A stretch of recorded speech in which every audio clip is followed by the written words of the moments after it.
So welcome everyone. I'm Dan Thompson, your moderator, and this is a very exciting topic tonight, and we're really glad we've had such a great turnout. This has certainly been a very difficult 13 months with COVID-19, and I know the whole swimming community is focused on getting back in the water safely. That's what we're focused on, getting back in the water safely so we can enjoy the love of swimming, which we love so much. And open water is likely the best option in the coming months. So tonight we're focused on three topics: safety, technique, and advocacy. Now, Dean in a minute is going to elaborate on Swim Ontario's open water policy.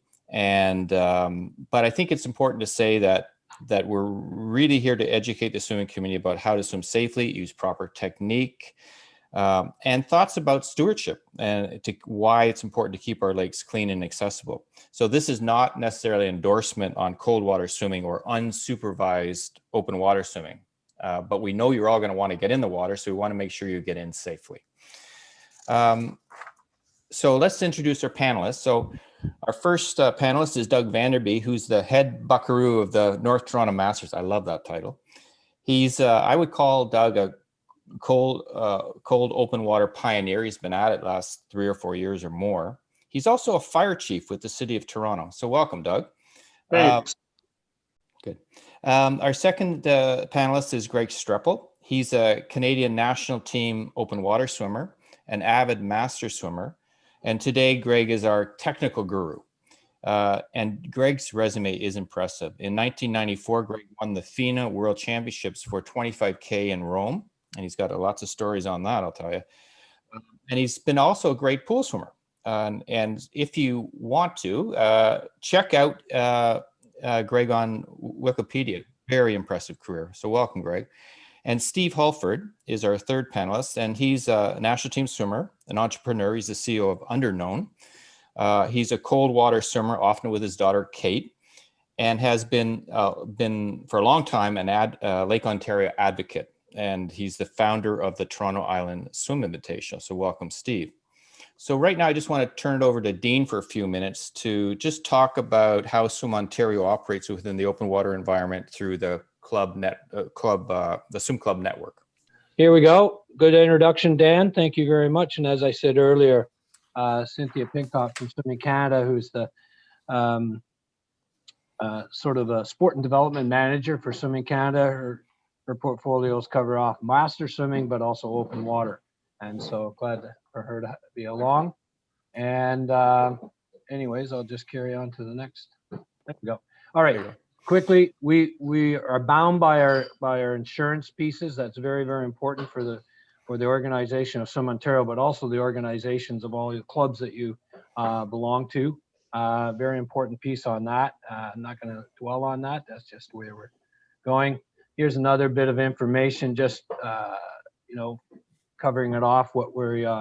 If you are doing a Swim Ontario activity, meaning with your club, then obviously there's much more detail to go into it, and these fine folks tonight will definitely describe some of the things that are on this slide. But this will be on our website in the next few days with the slide with these little slides here.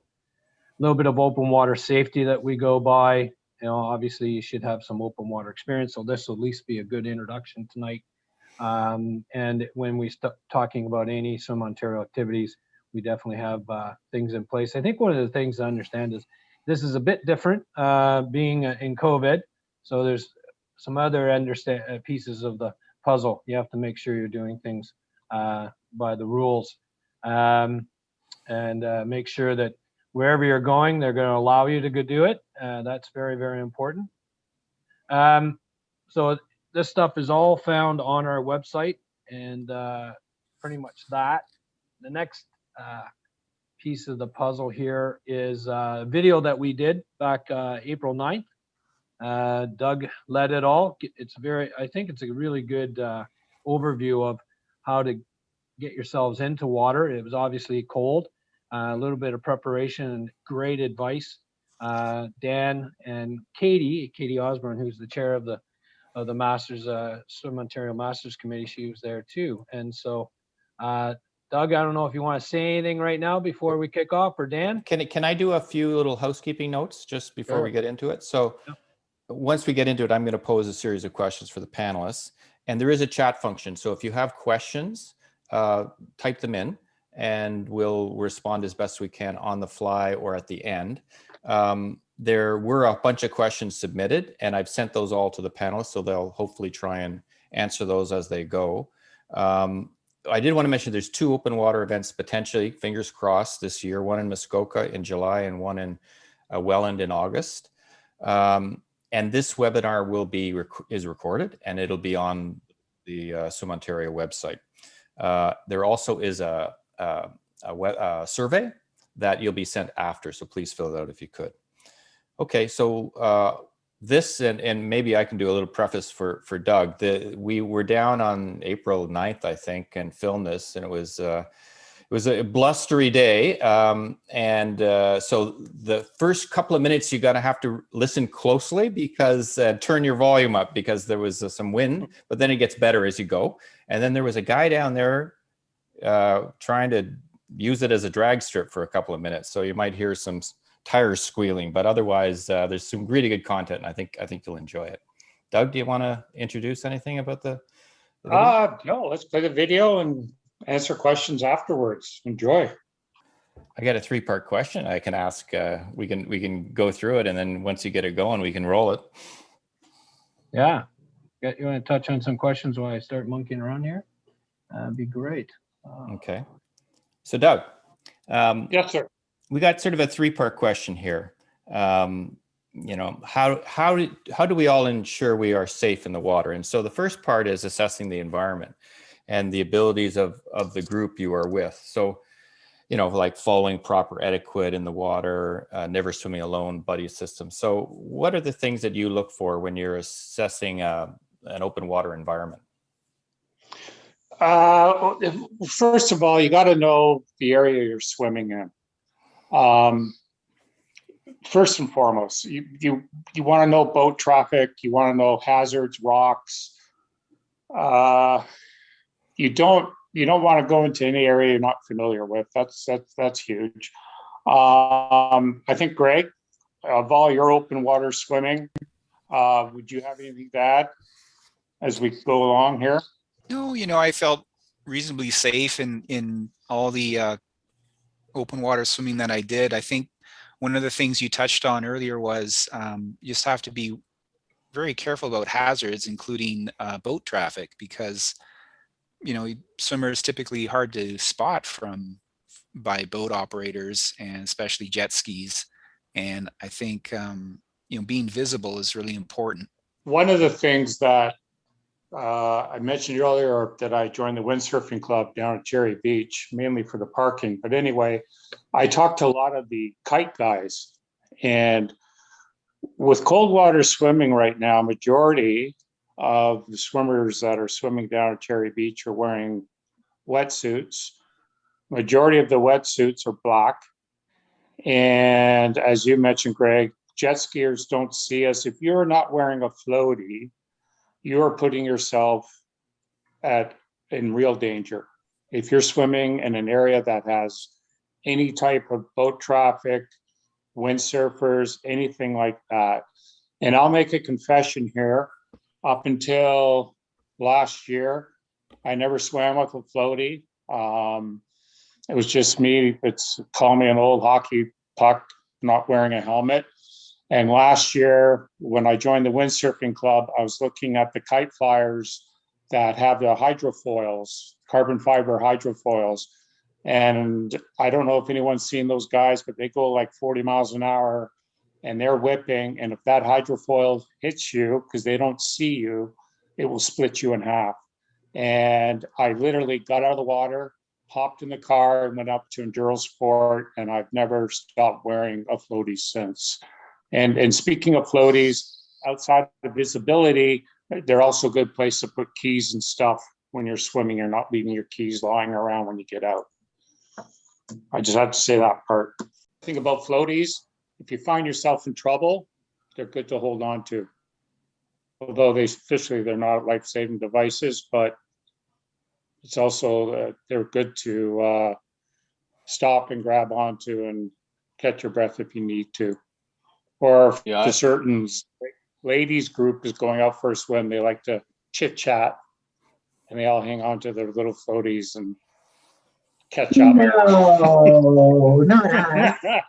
Was I saying that to any particular people or ladies or individuals in the group here? I don't know. I love the floaties too, and they're usually like some color, like bright orange, bright pink or something, and boats can see them. And I hear the kite surfers love them because they can see them quite clearly and know to avoid us. And I've had a couple leg cramps, and I've been able to hang on to it. When it's super wavy, you can sort of get some leverage and look up over the waves and see where your swimming friend is. I honestly wouldn't swim in open water without one anymore. Yep. Steve, it's Kathy. Can I just throw in that my husband likes when I wear it too, because he can then keep an eye on me, even though he's not going to swim and rescue me, but at least it gives the people you're leaving behind some assurance.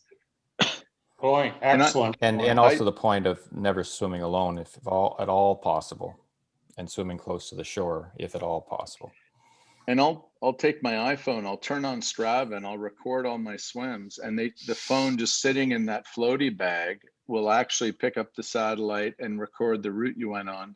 And Strava has this cool little feature where you can text your real-time route to in my case, to my spouse, and she can actually see where I am in real time. That is also adds some security if the last location was. Steve, what are you doing in Rochester? Yeah, my floaty. Let's go to Steve. I think that would be fun. Okay. Yeah. Let's go to Steve. So Steve, you got question number 4, but we're jumping ahead here. And the first thing I want to say is that I've been so impressed with your advocacy and stewardship around Lake Ontario. Your work in creating the 2013 Lake Ontario Swim Invitational is great. I've been in it once with Doug. And also your work there with the water keepers and now Swim Drink Fish is really inspiring and important. So first of all, I want to thank you on behalf of the swim community for the work you're doing. So Thank you. Why do we as a swim community need to care about the sustainability of the lakes, and what can we do to do our part? And I would take in this not only the water quality but also maintaining access to the lake for swimmers, which seems to be a real challenge in the GTA right now with Oakville. And we had a question actually from Ottawa and Meech Lake, and some of our swimmers up there are having some challenges with access up there. So talk to us about sustainability and why this is such an important topic for us all.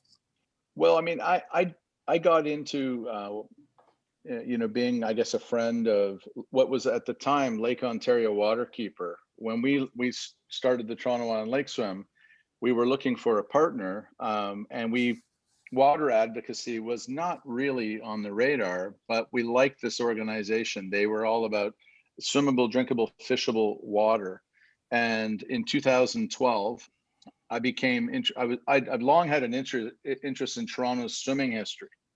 It was a huge center for open water swimming in the 20s, 30s, 40s, 50s. The CNE marathon swims were huge news. Foster Hewitt used to commentate 12-hour swims broadcast live across Canada at the CNE exhibition, and hundreds of thousands of dollars in prize money was won. Cliff Lumsden, I believe by the time he retired, he'd won a couple $100,000 in prize money, which is an untold fortune today. And of course, we all remember Marilyn Bell's swim in 1954. And then, I guess Toronto's, love affair with Lake Ontario and swimming in Lake Ontario, dwindled to a large degree, although the community has always remained very strong. And of course, there's some incredible names that have come since. And it was really just this realization that, like, why the hell do you have to drive 2 hours north to go swimming in a lake? Why can't we just do it right here in Toronto? So a bunch of us did in 2012. We used Google Earth to just find what looked like a really nice place to swim, somewhere where you could see the bottom. And we swam from Ward's Island to the Center Island Pier on the south side of Toronto Island. And it was beautiful, like nothing but sand, undulating sand. This would have been September of 2012. It was beautiful, just like it looked like on Google Earth. We thought, we're going to hold a swim race here. Thinking like people would be interested in doing the 1.5K, the 3.8K, and that sort of thing. And then we partnered up with Lake Ontario Waterkeepers because one of the things we noticed was when you got out of, like we were posting on social media, this is back in 2012, our swims down there. And you get these messages like, hey, are you glowing green? Like, what, you got 2 heads now? There really was a very, very strange perception in the community of Toronto and elsewhere of like what was going on in the lake. And this is the same place we could get our drinking water from. So that was really interesting to me, was why, they think we're glowing green and yet that's the tap water that they're drinking. What's going on here? And I just kind of went down the rabbit hole with Swim Drink Fish and read as much as I possibly could about it. And I've been working with Mark Matson. And I'm a student really of this stuff. I almost feel, I feel quite small being asked about water advocacy because I'm still learning. But you asked like, what can we all do about it? Well, one of the things Swim Drink Fish does is they've got community science. They've got an app called Swim Guide, and it's got water E. coli counts on 8,000 beaches around the world. I would encourage everyone to download Swim Guide. It is, it's the source for water quality. And I've been working through the winter on a design to basically mount an adapter on all the swim buoys that so we can get real-time water temperature. And I wind think speed at some point, didn't you? Accelerator speed, yeah. I'm not working on wind speed, just temperature at this point in time. Mm-hmm. But so we're actually going to have, we've got one in right now over at Sunnyside Beach. We've called that buoy Marilyn. Get it right? Of course, where she finished her great swim. And every 30 minutes, it takes the water temperature and sends it in. And what Swim Drink Fish has told me, and they are their goal is to hold industry to task. They have done a marvelous job of making the city, when we put raw sewage into the lake, that was something that they didn't have to announce. Now they not only announce how much they let out. And that was Swim Drink Fish, holding their feet to the fire. And soon on the eastern flank of the Don River, that'll be a thing of the past. There's a massive $3 billion project going on right now to take all the storm water and bring it down to a facility at the bottom of Leslie Street, clean it with ultraviolet technology, and then dump it 3 kilometers out back into the lake. And we believe that the water that we'll be swimming in Ashbridges Bay and along there will be something people haven't seen since pre-1900. And Steve, tell us about your vision for an aquatic park at Cherry Beach. Yeah, well, I mean, to talk about, the truth of the matter is, swimming in the GTA is a complicated affair, far more complicated than it should be. We can swim anywhere we want, 8 months a year, with the exception of 9 a.m. until 5 p.m. when lifeguards are on duty. And then we need to swim inside these tiny little swim zones, bathing areas. It's technically illegal to be swimming in open water in the GTA outside those swimming zones during the summer months when there's lifeguards around. Now it seems as though it's something that the city does or doesn't enforce. And what we're trying to do right now is we're talking to the police, we're talking to Waterfront Toronto, the city, and the harbor master, because there's actually 3 levels of government in the inner harbor, and we're trying to educate them on the fact that people are swimming year round. They're swimming outside those swimming zones when the lifeguards are on duty, and we do it safely. We do it at our own risk. This idea of always swimming with a buoy is the sort of thing, if we could sort of stick to that, we might be able to get away with not having a $150 fine.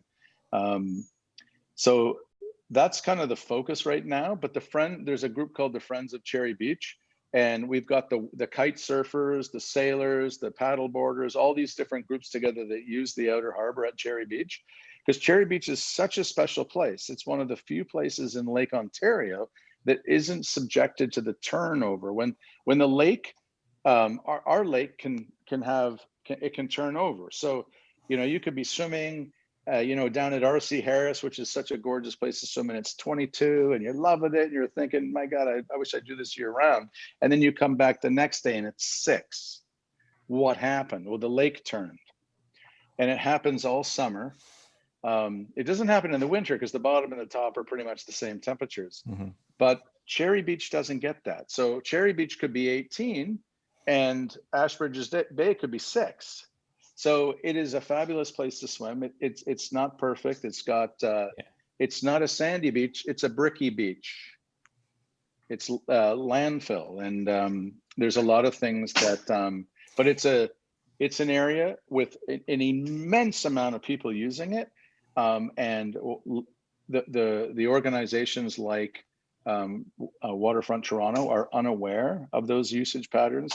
We've all got together and create usage maps, and we're going to be advocating to turn Cherry Beach into an aquatic park or an aquatic cove free of motorized boats, so that people can practice these sports they love safely. And Steve, I thought you said a very important thing, which is that you were collaborating with other stakeholders in that environment. So when I think of our friends in Ottawa, it's the same thing. It can't just be about swimming. It's got to be about the kite surfers, the windsurfers, the people that use that area. Same thing with swim clubs and municipalities. I mean, if you want to build a pool, you've got to have all the stakeholders in the boat to try and get consensus and create a collaborative advocacy process. Yeah, it's tricky. We did manage to get everyone together. We pitched. We've had 2 meetings with Waterfront Toronto, and there'll be a 3rd coming up. And then there's each of these groups are also working on other things. Like the main thing we're trying to work on down at Cherry is to get a couple buoys in the water, to have a 2-kilometer course, and to make what we do legal, because the dogs and the ducks down at Cherry have a lot more rights than we do. So we're hoping to be able to do what we do legally. Steve, can I just add something about, you talked about the lake flipping over, and open water swimming is a great way to get exercise and stuff. But I just want to say, if any of you ever have the opportunity to swim in the lake, and most of us here have the wetsuits because as Steve mentioned, the water temperature drops from like 21 degrees Celsius to 6 degrees the next morning. But if you have the opportunity to jump in and swim, do it. It is utterly spectacular. The water is crystal clear. I do a lot of diving, and I was in once when the lake flipped over, and my breath was taken away. I had my wetsuit on. I didn't even feel the cold because I was just so mesmerized with the visibility, and you see everything.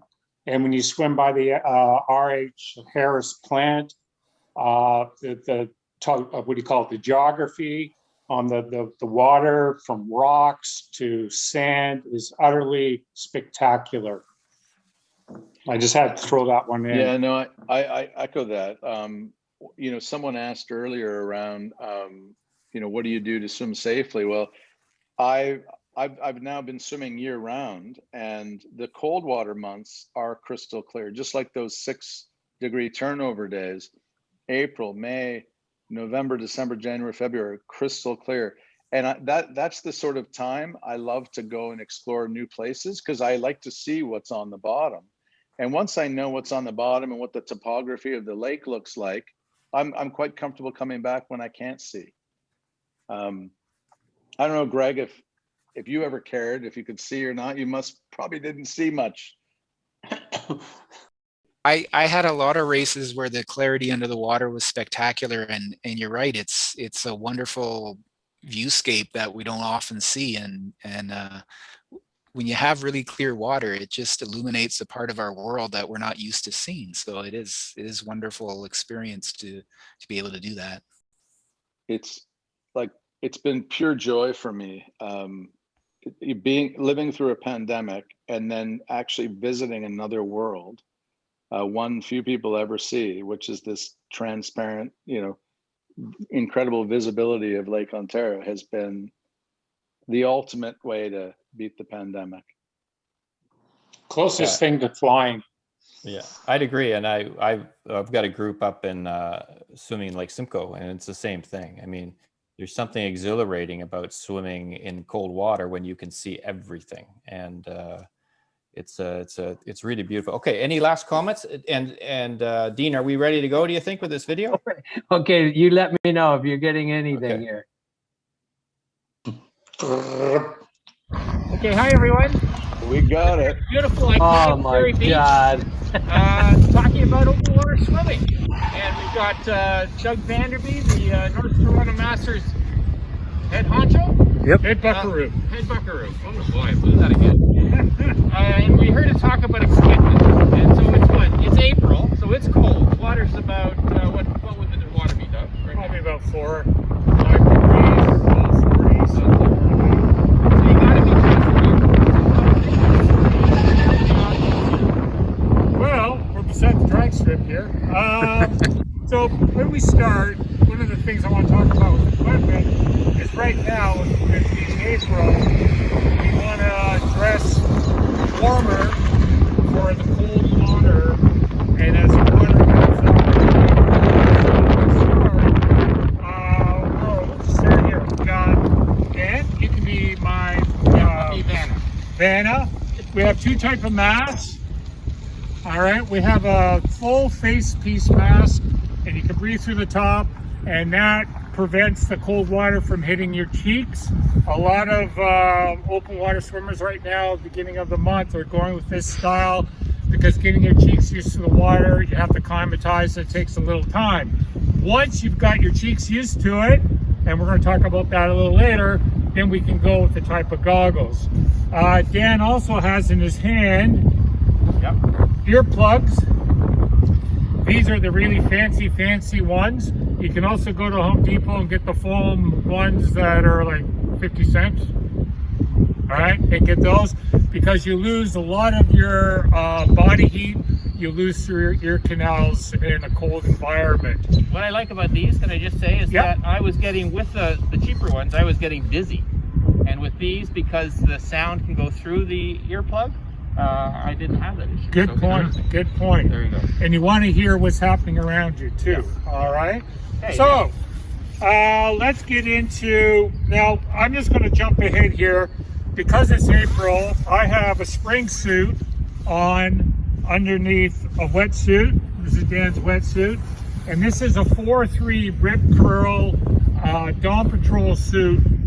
These suits, they're surfing wetsuits, but the cut on them is fantastic for swimming. There's a lot of hesitation a few years back about using these type of suits because it's surfing. They're not swimmer suits, but you get into one of these, I think they're better than Tri-Geek suits. So yeah, this is actually an E-bomb, and it's got really stretchy material. It's fantastic, and it's zipless. So you actually just pull a cord here, and it zips up. I've gone with the old traditional back zipper. Yeah. These are great because I'm not that flexible anymore. Where here you just pull. So that's that. Yeah, good. We get into, now we got socks and booties. got different types of booties. So let's back up. This boot is a 5 mil boot, and notice water noodle for drying. No one likes to get into this stuff when it's wet, it's cold. This is for like cold water, and you put a sock, a 1 mil sock, you got 6 mil here. Your toes, what's going to get cold? Usually it gets cold first, and when I say this, everyone's going to go absolutely. Fingertips and toes. So 5 mil with a sock, you got 6 mil. You can go another type of booty, which is 5 mil, over top of this sock, and that's 6 mil. That's great too. And the nice thing about this combination is the water warms up, you can start layering off, all right? Yeah. So that's huge. The mask. The hoodie. All right, this is a 5'3". In April, at least a 5'3". 7 is keeps you warm. These hoods, first of all, in cold water, you lose a lot of your body heat through your head, and you don't want to swim cold. The whole purpose of this is getting in and swimming warm. A lot of swimmers are hopping in. There are some swimmers that are acclimatized, that are going, as we call it, they get in the Speedo. Maybe they get in about a month's time, but they're acclimatized to it. Right now, I just want to get in, and I'm sure Dan and everyone else, Katie and company, and we want to do a workout. So we want to stay warm. This hoodie is great. This hoodie has like a what do you call it? It's like a dickie. Oh my God, that I'm dating myself when I say that. You put this on, and then your wetsuit over top of it, and it gives you a really good seal for your core. It's all about keeping your core warm. This has been fantastic. This has been made such a difference for me. Yeah. It's huge, and you don't get the, I'm sorry, you're going to hear it every now and then, the tri-geeks are getting the 101s with the little chin strap. That's not cool in this type of weather or environment, okay? And the gloves we're talking about? Gloves. Yeah. 5'3", nice and long, all right? The gloves are great. Again, you want to keep your fingertips warm. A lot of my swimmers in the club, they're getting into open water. One of the biggest things I hear is fingertips, they get cold. And they do get cold, there's your circulation, so fingertips warm. We should mention that a lot of us have been going to Surf the Greats, which is down here. Carlisle. It's a fantastic place, good people, so check them out. So another little trick, and I don't have the piece with me, is when you're in cold water, initially when you jump in, it's cold water shock. Your body's under shock. You could start hypoventilating. You're not used to it. So let's just back up. Cold water shock. Next thing when you're in cold water is you start losing your coordination in cold water. If you fall in without any of this stuff on in 40-degree water, what's going to happen is shock. Then you start losing control of your limbs. It's called lack of coordination in cold water. When that happens, usually you drown. People do not go hypothermic immediately in cold water. It takes about 20 minutes for you to go full hypothermia in cold water. And that depends on the body type. So if you don't have brown fat, they're doing huge studies lately out in St. John's. The sailors that capsize in the boats, they're finding the guys that survive have incredible amounts of brown fat. They're short, stocky guys, and they can last in cold water, where the guys that don't have any fat, that are slim, they end up going hypothermic, and the results can be very tragic. So, back on, I had to say that. Oh yeah, but where I was going with that, sorry, before I get ahead of this, is one of the things I do, and I don't have it with me, is I have an old wetsuit and I cut the arms and I put it on my forearms. And one of the things, and Katie will verify this, is your forearms have a lot of veins in front. And if you keep them warm, that's going to keep your core warm. If you go to a major fire in the middle of summer, you will see firefighters sitting in lawn chairs with their forearms in ice water. That is cooling their core down, vice versa. Keep it warm, warm. All right, the most safety. I love this thing. This is The buoy, all right? A lot of swimmers are showing up at Cherry Beach. This is gonna be my PSA or whatever you want to call it. And they don't have buoys. This is an accident waiting to happen.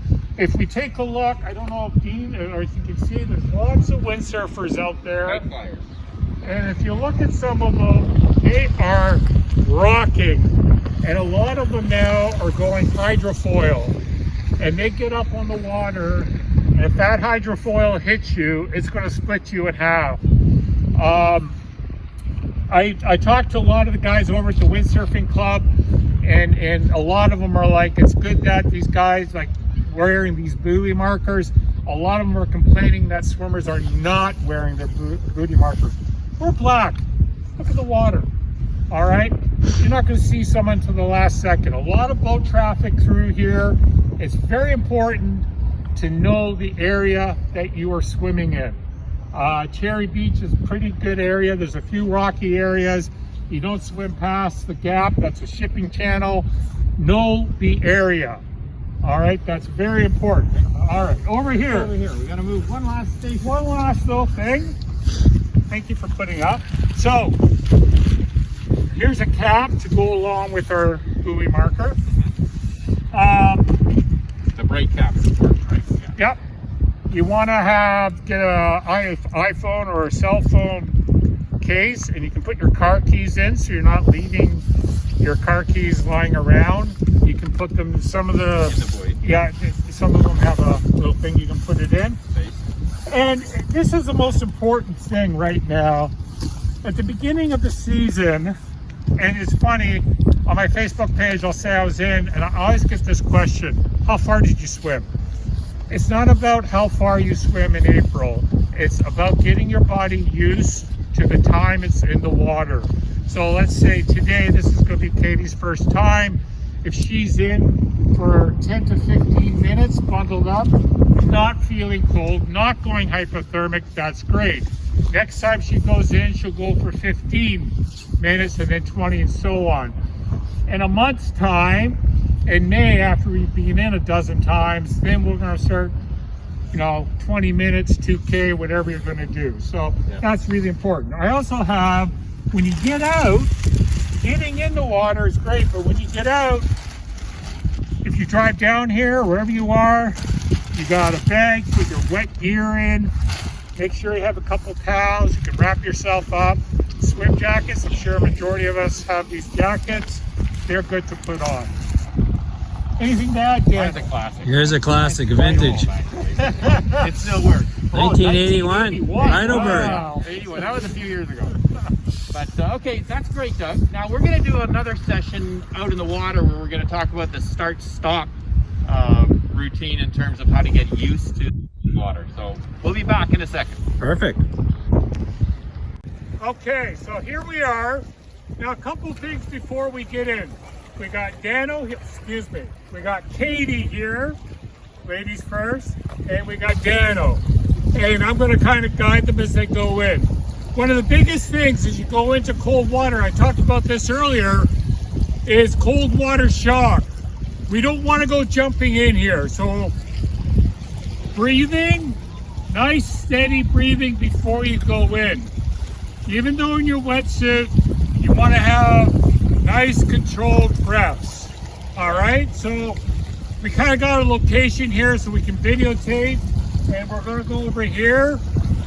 Katie, Dano, off you go, nice and slow.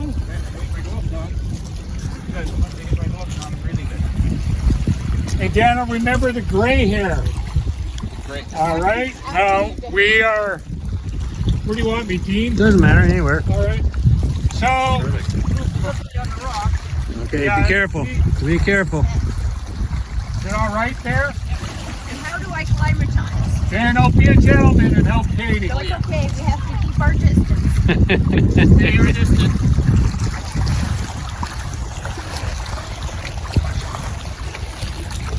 All righty. Slip in together. Now, we want to climatize. Notice what Katie's doing and Dan's doing. A little water on the face. This is Katie's first time this year. Woohoo! Daniel's been in a few times.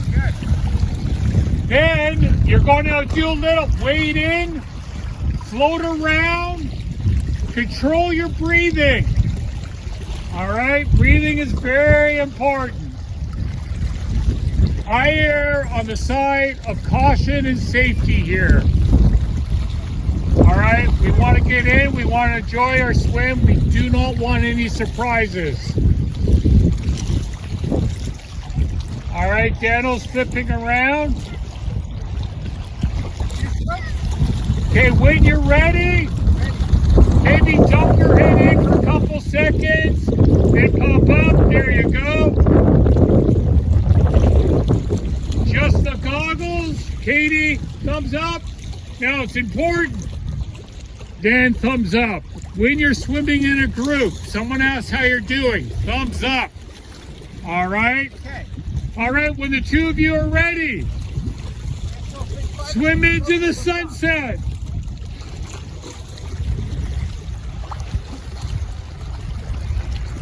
Off they go. Beautiful.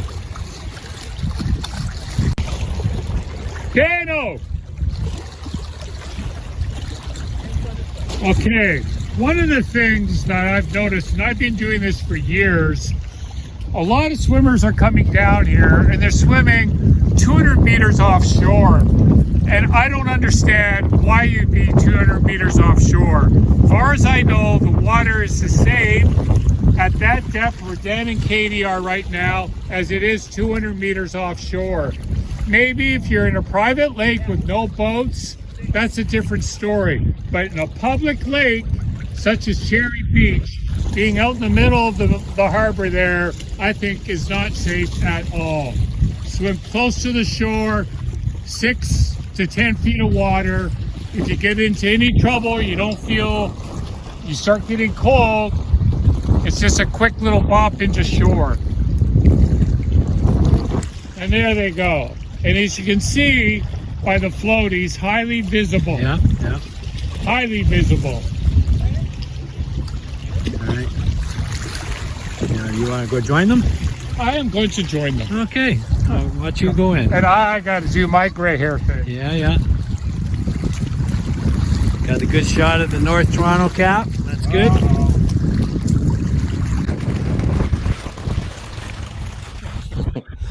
Fast forward.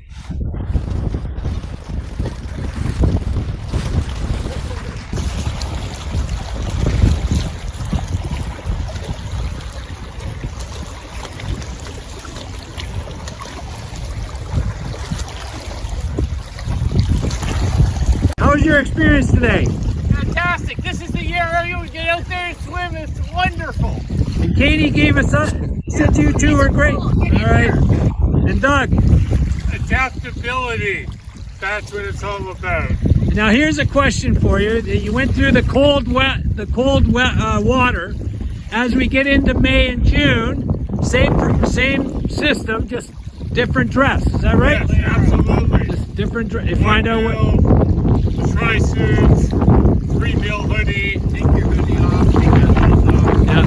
One of the things, our province is cold water. We're not down the Caribbean. Yeah. So any large body of water is usually cold water. And again, know where you're swimming. Know all about it, right? Swim with it. Swim with the buddy, swim buddy, and a real buddy. That's perfect. Thanks very much. This will be great. Awesome. An envelope just came in.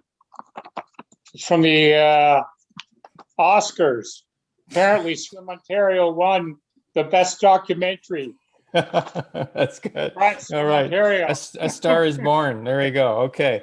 Do we have any on the chat? Do we have any questions for Doug? And remember, we're layering. That's April, 9th? That was cold.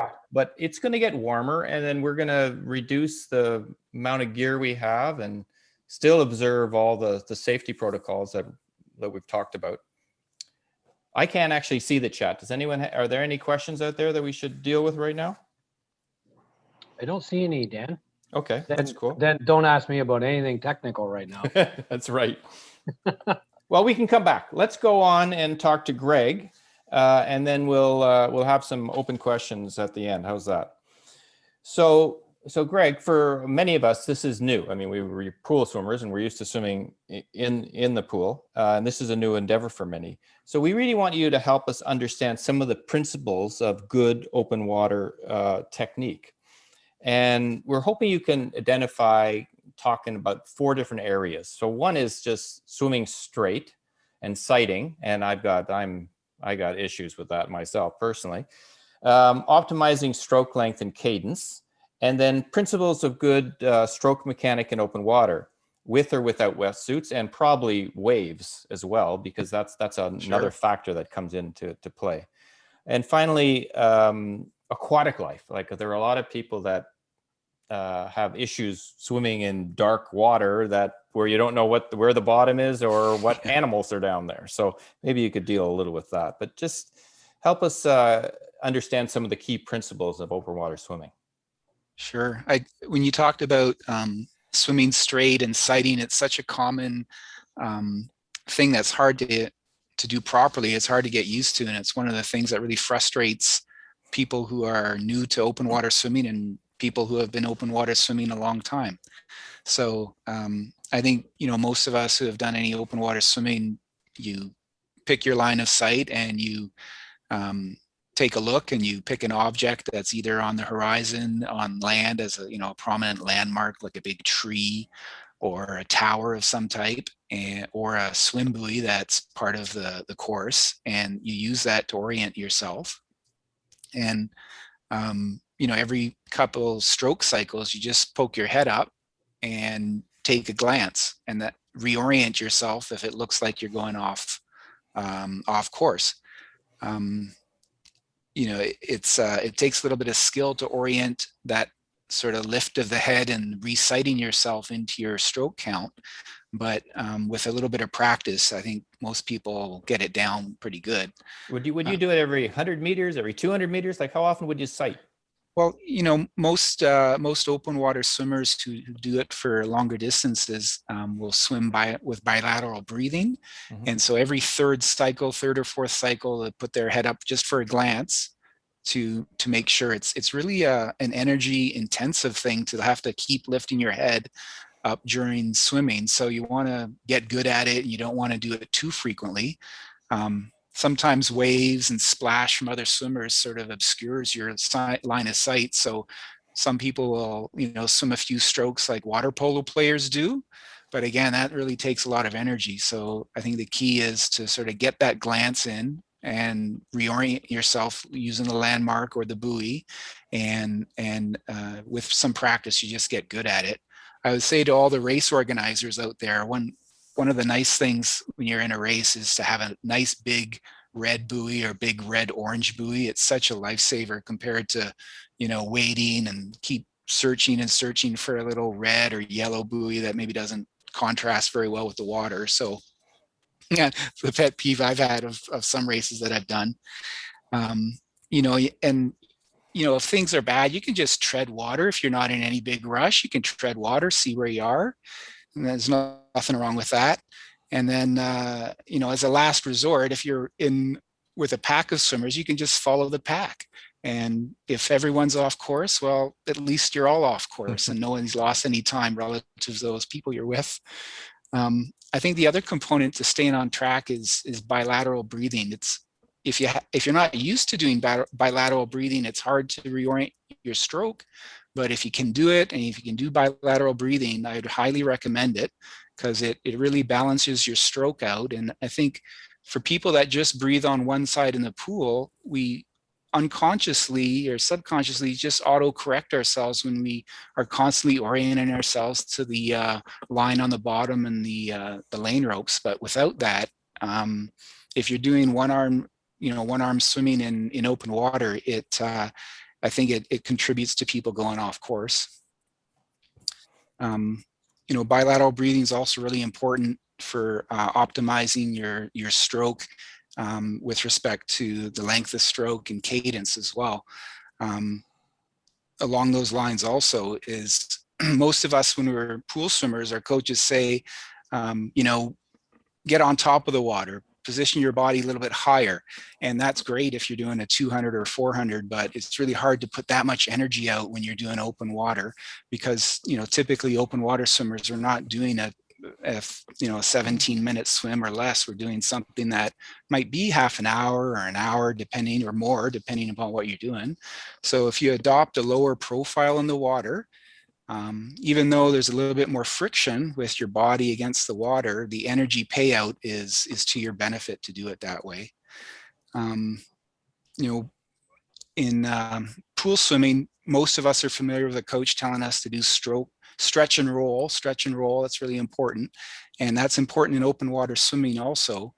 But with open water swimming, it's really important to not overdo it too much. It has to be effortless to get into that stretch and roll motion. I think a lot of coaches, what I've heard is they will, for sprints especially, is they'll tell the swimmers to really rotate their hips, actively, in order to maximize stroke length and really get that power and that push at the end of the stroke.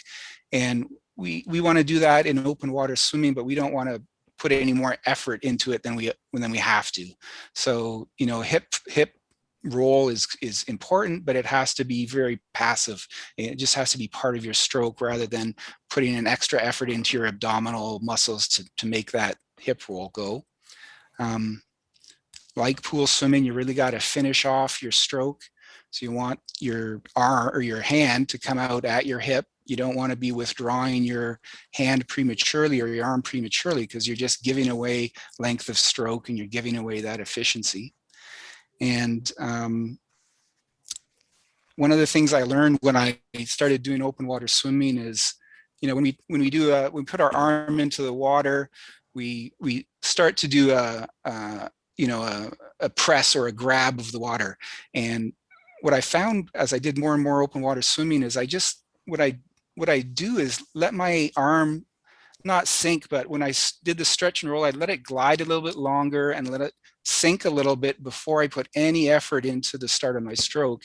And I think what that did was it spared the smaller muscles in my shoulders from a lot of work and put the energy into my arms and maybe some back muscles, and it kind of spared my shoulder and kept me in top shape for later on in the race when I was doing these really long races.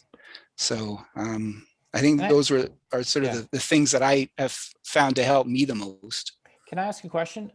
So Sure. when you're out swimming, let's say you were going out in a month for a 5K swim in the lake, would you swim the same speed, or would you be doing 2 minutes at one speed, 2 minutes at another speed? Like, is the cadence and the did you work at trying to have different intervals? I think that's a really good question. I think it depends on if you're in a race and how the race might get laid out. If I'm just going for a swim, I typically will just go the same speed the whole time. But in race situations, people who are competing for one reason or another, the flow of energy and where the effort goes sometimes gets decided by how the race is going to be In the pack, how you're going to lay out the race and what the other competitors do. Somebody's out for a shot at the beginning of the race, you want to stay in contact with that person, so it might involve a large outlay of energy up front rather than towards the end of the race. Okay. And then what about waves? I mean, this is a common problem. I mean, sometimes we go up to Lake Simcoe and we've got some big rollers that we have to deal with, and you're going one way quite quickly and the other way is a bit of a challenge. Any tips for how to deal with waves? Yeah, well, you want to keep your elbows high when you do your recovery. That is pretty self-evident. After you smash your arm or your shoulder into a big wave a couple of times, you'll get the message. And sometimes I found in really stormy, big wave weather, I'd choke because I'd go to take my breath and I'd smash my face into a wave and get a lung full of waves. So what I learned was sometimes you just have to fit in an extra breath. It might be out of your stroke cycle, but the way some people fit in a little extra cheater breath before they do a flip turn, you kind of sometimes have to do that in open water swimming too. It might mean you do a breath on the same cycle, one side then the other side. And you always try to, if you're at the crest of a wave, you take your breath. And if you're at the trough of the wave, just wait a bit. Yeah. Okay. So Yeah. you got to be strategic. How about dizziness? Have you ever experienced dizziness? I get it sometimes, and I don't know if it's because I don't the earplugs or what. Do you have any tips for us? I haven't experienced that myself, but what I've heard from other swimmers is that sometimes when their ears get cold because of water entering the ear canal and affecting the vestibular apparatus there, you guys touched in on that great video by Doug is, you put in your earplugs and you wear a cap over your ears to keep the water out. That can go a long way. And I think, if you have a lot of wave motion moving your head up and down, that can upset things as well. So you're trying to minimize how much you move your head around. I think a lot of up and down motion can contribute to that. May I add something on the waves? If you've just started open water swimming and it's a really, really wavy day and you haven't jumped in, you may not want to do that right off the bat, as you may want to progress. Like there are calm days, moderate chop days. And I think if you progress with the size of the waves, at the time you do get into bigger waves, you will not feel dizzy, because as Greg mentioned, your whole ear system is a separate identity in itself. And it's used to the fact that you're getting tossed around like a cork in the water by then. On waves as well. I noticed I had two super wavy days. Doug, you might remember this, because I came to you for advice, because the first time it was like 1.5 meter swells, super fun. I was having a great time. It was so much fun. And then I had the worst shoulder problems for like about a week, and then it settled down. I didn't make the connection. It was the waves. And about 2 weeks after that, this is October, I did it again. And I was seeing a chiropractor and masseuse all winter for it. And it took 3 months to get back to swim without pain, actually. So I don't know if any of you guys have had trouble blowing out your shoulders in the waves. Okay. I mean, I certainly experienced a lot of muscle ache and extraordinary, pain in my shoulders from particularly hard races with lots of waves. So I certainly identify with that. So I think pool swimmers, I think we're all susceptible to injuries like that in shoulders with waves, because we're in a very sheltered environment, and then you're getting into Mother Nature, and you get tossed around. I mean, those who know me, the bigger the waves, I'm out there. I love big wave swimming. And one of the things that I think you touched on too, Greg, was in order to swim in big waves, it really, really helps to have a strong core, because you stabilize your body going through the waves, and it gives you a tremendous advantage. If you have a weak core, you're going to get tossed around like a cork, and you're breathing like I chuckled when you said sneak a breath in. If you're in the trough of the wave, man, I don't know how much water I've swallowed because I wasn't paying attention. You really have to pay attention when you're swimming in waves. Absolutely. Okay. Talk to us a little about aquatic life. So, there are a lot of us out there, newbies, that are a little apprehensive of getting into the lake. I know you were, just before you came, you were telling a great story about being stung with jellyfish in '94. Yeah. Which would not have been a lot of fun, but there's no jellyfish where we are. So that's right. We're blessed to be in Ontario, where if we go for a swim in open water, there's nothing in the water that's going to hurt us from a biting point of view. I was curious. I was at a cottage, and these cottagers were flipping out because of some water snakes that they saw, and they had maintained that these water snakes are poisonous. And I was surprised. I never heard about that. And so I looked it up, and we can in Ontario encounter water snakes, but they're not at all poisonous. and they're not something that is a threat to humans. They're more scared of us than we should be of them. So I think most of the hazards we experience are self-inflicted. You know, if we're not giving Mother Nature the respect she deserves, or going beyond what we're acclimatizing ourselves towards.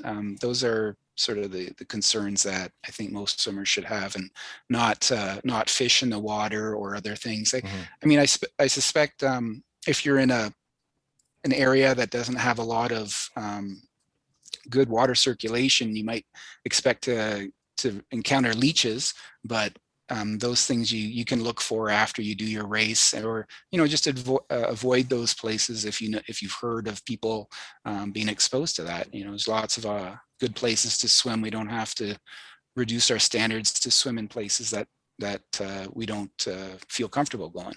But probably, and as Doug alluded to, know your environment. So Yeah. when you arrive someone, case the joint out, figure out where you're going to swim to, figure out if there are any natural hazards there, and then act accordingly. And Sure. make sure ask around, ask your friends, ask your peers, ask the local triathlon community, and share the information. All right. One of the things too, you talk about hazards in the water, and this ties into what Steve was talking about.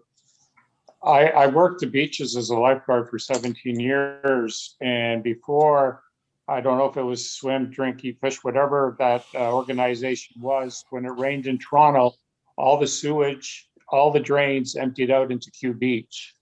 And today, you'll still hear people talk about this after a really strong rainfall. It's not recommended that you swim within 24 hours along the waterfront. Steve, your connections, is that still viable with all the storm drains they have and everything? Sadly, that's still the case. The old city of Toronto has this system where we have sewage and storm tunnels, and in order, they built cisterns down at the bottom of the lake to capture all this overflow. But when the cisterns are full, the two overfill into each other, and they will actually have to do what's called a sewage bypass and send raw untreated sewage into the lake. That happens at the mouth of the Humber River. It happens over at Kew, near Ashbridges Bay. Cherry Beach and Bluffers Park, if you look at Swim Guide, they have the highest, those are blue flag beaches. They have the highest or the least amount of days where there's high E. coli, which is over 100 parts per million. Cherry doesn't get it, Bluffers doesn't get it. And like I say, there's a really exciting project, but it's going to be a few more years, 4 years before it's open. And the entire eastern, from the Don River east, that'll all be a thing of the past. But you can see, if you're ever walking along the shoreline, you might see Q-tips and tampon applicators and things like that. Those got there because they were dumped. They came right out of the toilet into the lake. But the lake can really digest that stuff super fast. When we ran the Toronto Island Lake Swim, we had to contend with all these different elements, and one of them was E. coli. One day, the E. coli readings are 2 days late. So if you see massive rainstorms, you don't want to be swimming in the next 48 hours, and you'll notice that, that they'll actually just put on Swim Guide like a red X, don't swim, because they don't have E. coli. The E. coli count levels are from 2 days previous, and they don't want you swimming. So yeah, weather will, but within 48 hours, the E. coli can go up to 400 or 500. It can be down to 20 or 30. So, okay. Steve, you always are amazing at what your interest, how deep you go into your interest factor. It's pretty awesome. There was a question earlier on. Any tips on dealing with the scare factor of open water swimming? I think you work yourself up from doing something really simple to doing something larger. And we talked also, like everyone's talked about swimming with a buddy, and that's so important. Being visible, and I thought about a young woman that I knew when I was younger who was an awesome pool swimmer, but she really was so scared and afraid of going in open water swimming. So what we did is we just went to a Thetis Lake beach near Victoria, and we got in the water and we just swam where it was shallow enough so that, you know, she could touch the ground, and we swam parallel to the shore just on the where the buoys were that showed the roped off area, and we just did that, and that acclimatized her, and that allowed her to feel comfortable in the water, and it went a long way to making her feel that when she did just go out and do a regular open water swim, that she felt safe. And it just you just have to meet people where they are and work with you know, people who are new to the sport, and just let people acclimatize themselves to bigger issues. Another question: the weeds that grow at Cherry Beach over the summer, are they a hazard? They're not a hazard. They're just, you know, icky, uncomfortable, maybe kind of gross. You know, if you do swim, we don't want to swim too far out, as Doug said, but if you do swim a little bit out, you won't deal with them. They're really outside the windsurfing club and the dog park. Maybe there's a lot of fertilizer coming in from the dog park over there. I'm not sure. So that would be algae bloom, right? That would be fertilizer, phosphate, basically. Yeah, blue-green algae is something that is harmful, but Lake Ontario doesn't get much of that.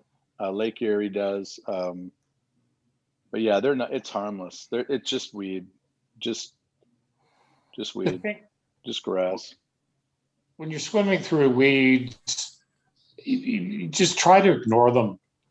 That's the best advice I can give about weeds. Like, don't, if you're swimming through weeds and you stop, and if you panic, that's not a good thing. So they feel, as Steve says, yucky, and you know, you just swim through them and just keep your rhythm, and you'll just glide through them, and you'll get open water after that. There's one other comment that came in just around.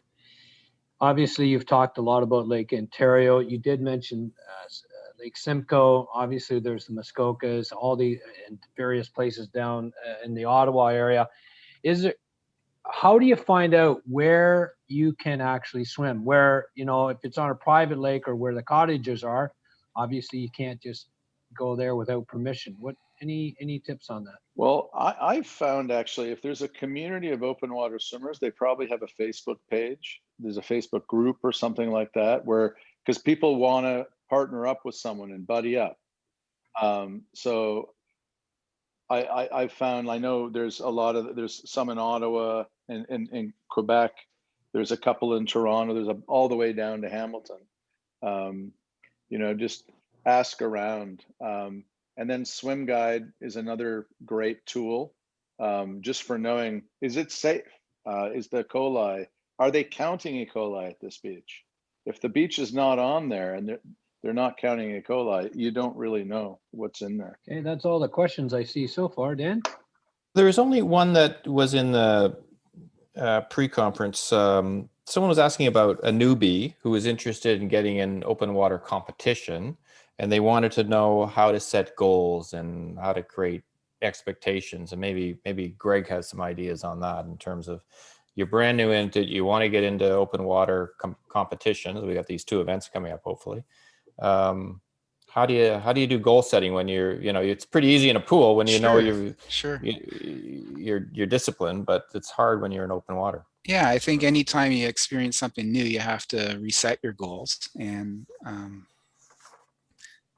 I think part of getting into open water swimming is accepting that it's going to be different, accepting that, you know, there's no lines on the bottom and no lane ropes. And I think part of being successful is to set your goals very modestly at first.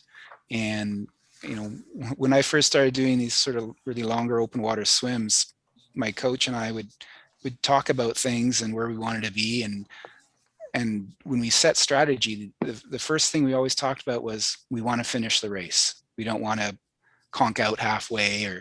And so I think by setting modest goals, you can build on smaller successes and then gradually work yourself up. I mean, clearly, if you're a swimmer that has a hard time doing 1,000 meters in a swim practice without being exhausted, entering a race that's 1,500 meters long would not be a good idea, especially with open water swimming. So, you set appropriate goals for the level of swimming that you're at, and don't be too optimistic, not optimistic, but too aggressive with your goal setting at first, and just build on your small successes and go from there. For a newbie, any of the open water races I've been to, the start's pretty violent sometimes. And I think in triathlons, you see a lot of swimmers that are not 100% comfortable mix it up with the more experienced swimmers. And unfortunately, you see a lot of accidents, some of them very tragic at the beginning of a triathlon.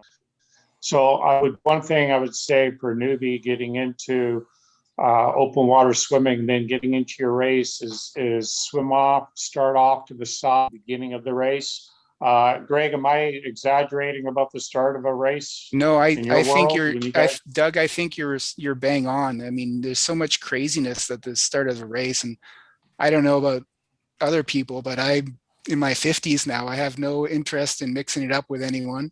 And I remember I did this marathon in South America, in Argentina once, and after the race, one of the pictures in the newspaper was the field starting the race, and everyone has started, and it's just a thrash of arms and splash, and the picture clearly shows the winner, who is this Argentinian guy, holding back. He's by himself on the beach, everyone else has left, and it was just such a great lesson that I learned about starting open water races, is let the aggressive energy wasters go, because I want to have a successful race, and I want to have a fun swim. I don't want it to be, I don't want to get injured. I don't want to get in conflict that is unproductive. So that's a great point you make, Doug. I'll just add to it. The two events that we're hosting this summer, or planning to host, the one up in Gravenhurst in July, it's going to be over a 2-day period, and we're going to have a 2 kilometer and a 5 kilometer. We're also offering a 4x500 relay, and the way the course is set up. So it could be a very good introduction. You get some buddies, friends come together, and that could be a really good introduction. Also the events, and then the other one is in Welland at the Flatwater Center. And I think that's relatively a safe one. But I'll say one thing, in COVID and going through this summer, it's going to be pretty restrictive of how starts take place. It's going to have to be spread out. It's going to be much different than maybe some other experiences have been. And I know from our perspective, we go with it's a bit, the ones we've had before, there might be 20 or so swimmers at a time, but we're going to try and manage it so that it is, one, very much safe from a injury point of view, but safe from a optics point of view. With this COVID business, we have to make sure that we have to do things right that way. Well, I think we've answered. Any other last comments from our panelists? I'd like to enjoy your summer, enjoy open water, and I'd like to thank our panelists for joining us tonight. I thought there was some great information shared, and the chat actually has some good information, different sites you can go swim at, and different places you can buy wetsuits, etc. So take a look at the chat. We're going to be going ahead. Go ahead, Doug. Sorry, Dan, there was a question in there about wetsuits. And I just want to touch on this. Sure.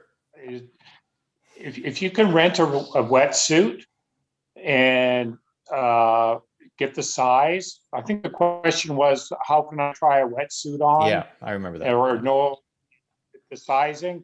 And I recommend, if you can rent one from a particular brand and try it on and feel it, and that gives you an idea. And again, because of COVID, this makes things very, very difficult.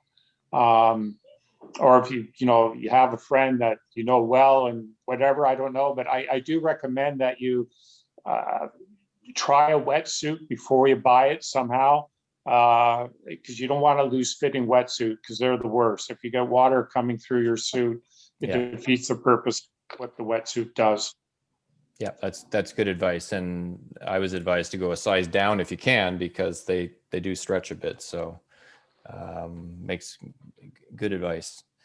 Dan, thank you very much. You've been very much part of our whole process of the 8 webinars that we hosted from September when you kicked off the first one right through to this one, active and being very much an active actor in that Academy Awards or whatever. I'm glad I'm better behind. I'm glad I'm better behind the camera than I am with a bloody computer. Sorry about that, everybody. No worries. There will be a clean video loop for you, so you don't have to sit through part of that.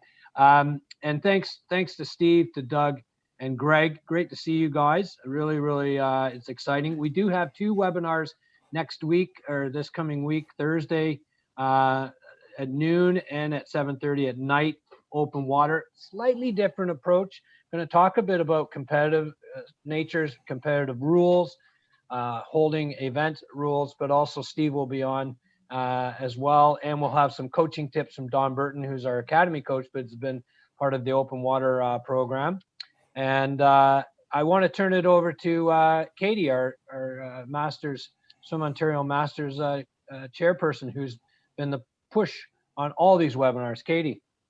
Great. Well, thank you everyone for participating today, and I echo the thanks to our moderator Dan Thompson and our very informative Streppel and Vanderby. This was a very good webinar to end the series on. I think the attendance bears that out. There's been growing interest in open water swimming over the last number of years, but COVID has only escalated interest in it, and I think as mentioned earlier, it's likely to be our path to swimming in the foreseeable future. So we encourage you to get out there and have fun and stay safe. And then finally, I'd like to thank Swim Ontario and all of the members of the Masters Committee for all of their hard work during this extraordinarily challenging year. In addition to organizing swimmers and clubs with return to swim and having to sort of pick it with openings and closings and changes that are beyond all our control. The Masters Committee has tried to encourage and support members and clubs and to educate them through the webinar series. So thank you everyone. This is the last webinar of the season, but we hope you'll get out there and we will continue to communicate with you. And we hope to see a number of you in person at the summer events, and then hopefully later this year in person in the pool. So enjoy the wonderful open waters we have. Super. Thank you. Thanks, everyone. Okay, Appreciate good night. it. Thank you, team. Good night, everyone. Thanks very much. Steve.